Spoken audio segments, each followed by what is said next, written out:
Saludos de paz, bienvenidos.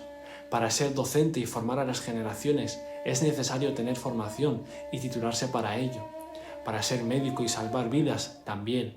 Para ser ingeniero, arquitecto o cualquier profesión que requiere de una cualificación es necesario estudiar y prepararse hasta conseguir el diploma necesario que nos habilita para el ejercicio de la profesión correspondiente con unas garantías mínimas. Nadie confiaría su vida a alguien que dice ser médico sin haber estudiado para ello. Ni confiaríamos nuestros hijos a docentes no preparados para ello, ni la construcción de nuestras viviendas y edificios a aficionados que no hayan estudiado arquitectura, y así un largo etcétera. Esto que parece una obviedad, una norma básica de la vida, cuando se trata de la fe y la espiritualidad, muchos piensan o creen que pueden ser buenos creyentes sin pasar pruebas para ello. Graso error. Si la realidad se limitara a las palabras que uno puede pronunciar o a la autopercepción, entonces sería fácil. Pero la verdad es que la realidad no es lo que uno dice o percibe de forma subjetiva. La vida real objetiva pone a prueba nuestras creencias, palabras y percepciones. Gracias a Dios. Si no fuera así, cada uno pretendería ser lo que le gustaría ser sin tener que demostrarlo. Y si así fuera el caso, el mundo sería un verdadero caos. Ni la vida sería posible, ni ningún orden, ni ningún mérito. Y porque el mundo se basa en unas leyes universales y no depende del estado de ánimo de las personas. Podemos verificar la veracidad de lo que se pretende y lo que no. En otros términos, si las palabras no concuerdan con los hechos, sucede un desajuste que los hechos objetivos sentencian a su favor. Esto que las palabras son mentira, una falsedad.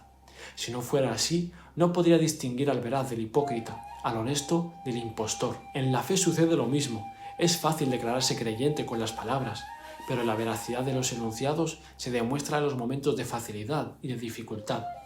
Se demuestra con el agradecimiento en los momentos de holgura y la paciencia en la adversidad.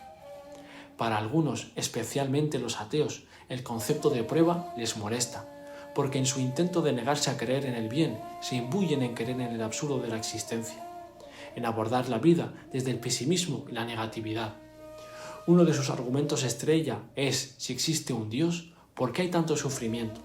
Como si el propósito de este mundo fuera ser un paraíso y no lo que realmente es, una vida de paso para probarnos. Otros se niegan porque no les gusta la idea de tener que rendir cuentas por sus acciones. Otros porque es más fácil vivir una vida sin normas, y otros. Al respecto, os invito a leer el libro brillante La psicología del ateísmo, de Paul Clayton Beats. En resumen, es como si creyeran que si se negaran a pasar el examen, pudieran evitar los resultados. Grave error. Un tema aparte, aunque igual de interesante para una reflexión profunda, sería el sufrimiento. Pero hoy toca reflexionar sobre la lectura correspondiente. La lectura y la reflexión de la Zohar a la Araña, la número 29, que podría ser llamada también la prueba, es de una belleza y lógica que atrapa, y empieza así. Elif Lam Mim. ¿Acaso piensan los hombres que se les dejará decir creemos sin ser puestos a prueba? Por cierto que probamos a quienes les precedieron. Dios bien sabe quiénes son los sinceros y quiénes los mentirosos. Nos enfrentamos a las pruebas todos los días en forma de las elecciones que tomamos, de las acciones que desarrollamos, de los pensamientos que tenemos. El creyente no es quien dice serlo, sino quien cuya vida dice que lo es. Si tu fe tambalea ante cualquier desgracia, si rezas solo cuando te conviene, si das solo cuando te sobra, si luchas solo cuando tiene que ver contigo, si solo te preocupas por ti, tu fe es una farsa, una mentira, porque ante la mínima prueba verdadera negarás tu fe, sea ante una desgracia personal, una persecución o una campaña mediática. Si uno se ama a sí mismo más que a Dios, si uno se inclina más por los placeres que por la ley, si uno tiene más miedo de la gente que de Dios, entonces ha fracasado en la prueba.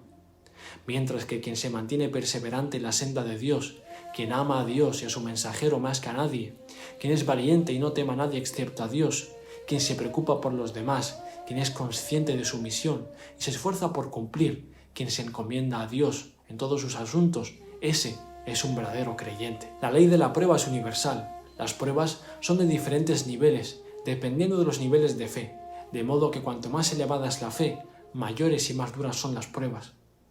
De ahí que las personas que más adversidades enfrentaron fueron los mensajeros y profetas, luego quienes más fieles han seguido su ejemplo, y así.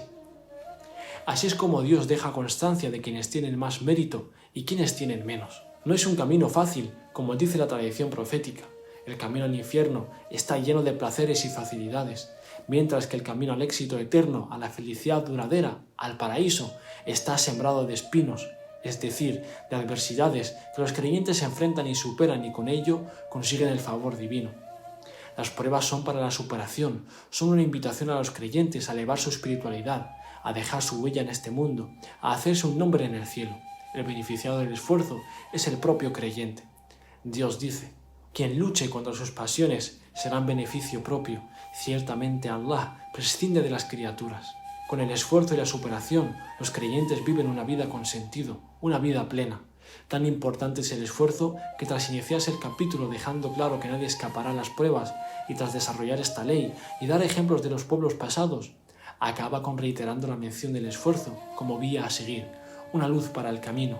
Dice: a quienes se esfuercen denodadamente por nuestra causa, contra las pasiones y las adversidades, les afirmaremos en nuestro camino.